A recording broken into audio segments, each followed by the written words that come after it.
দেখান তো দেখি এরকম একটা হাদিস যে নবী সাল্লাল্লাহু আলাইহি ওয়াসাল্লাম এভাবে সবাইকে নিয়ে নামাজের পর মুনাজাত করেছেন। যদি না করেন বা প্রমাণ না হয় তো আমি কার অনুসরণ করার জন্য এটা করব? আমার প্রশ্ন হলো, সম্মিলিত মোনাজাত নিয়ে ইসলামের দৃষ্টিতে এটা কতটুকু জায়েজ একটু বিশ্লেষণ করুন, বিশেষ করে নামাজের পরে। প্রিয় ভাইরা, আমাদের সমাজে একটা প্রচলন আছে যে আমরা সালাত আদায়ের পরে আমরা সম্মিলিত মোনাজাত করি।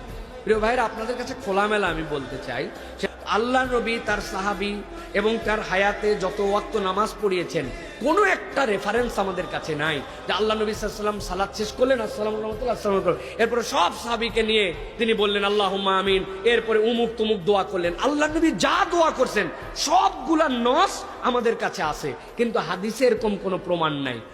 নামাজের পরে সম্মিলিত কোনো মোনাজাত বেদাত। নবী সাল্লাল্লাহু আলাইহি ওয়াসাল্লাম জীবনও কোনোদিন করেন নাই সবাইকে নিয়ে এইভাবে দোয়া।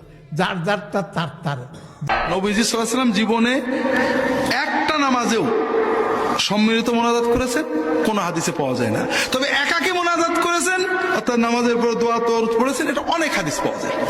নামাজের শেষে সম্মিলিত মোনাজাত কি দিতেই হবে? কেউ যদি মনে করে দিতেই হবে তাইলে বিদআত হয়ে যাবে।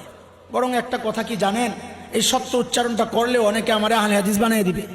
সেটা হচ্ছে নামাজের পরপর এই সম্মিলিত দোয়ার কারণে নামাজের সালামের পরপর যে সুন্নত আমলগুলো আছে ওগুলো ছুটে যায়। প্রথম কথা হলো, রাসূলুল্লাহ সাল্লাল্লাহু আলাইহি ওয়াসাল্লাম তিনি কখনোই নামাজের ফরজ নামাজের পরে সম্মিলিত মুনাজাত তিনি করেন নাই, তবে তিনি দোয়া করেছেন, দোয়া পড়েছেন। আমরা যখন সালাম ফিরাবো, রাসূলুল্লাহ সাল্লাল্লাহু আলাইহি ওয়াসাল্লাম যে মাসনুন দোয়াগুলি আমাদেরকে শিখিয়েছেন, নিজে আমল করে, সেই আমলগুলো যদি আমরা করি এতেই আমাদের কল্যাণ এবং বরকত রয়েছে। 5 ওয়াক্ত নামাজের সালাম ফিরে দোয়া করতেন। এখন যেটা বিশ্বনবী করতেন না সেটা আসার কারণে দোয়া শেষ। সালাম ফিরি হাত উঠাইয়া দিলা, দোয়ার সময় কই? হাত উঠাইলো বা হবাইদি নামাজ পড়তেছে, তুমি খেসিয়া দোয়া করলা চিৎকার করে করে, কে দিচ্ছে তোমাকে এই অথরিটি? সঠিক উত্তর হলো, আসলে প্রত্যেক ফরজ সালাতের পরে আমরা যে প্রক্রিয়ায় পদ্ধতিতে সম্মিলিত মোনাজাত করি, এটা রাসূলুল্লাহ সাল্লাল্লাহু আলাইহি ওয়াসাল্লামের বিধান নয়। সালাম ফিরানোর পরে মুসল্লি যায় না, মুসল্লি যায় না, বইয়া থাকে, কারণ এখনো শেষ নাই। হুজুর কি হয়েছে, বই রয়েছেন কেন? চালান, সামনে যান।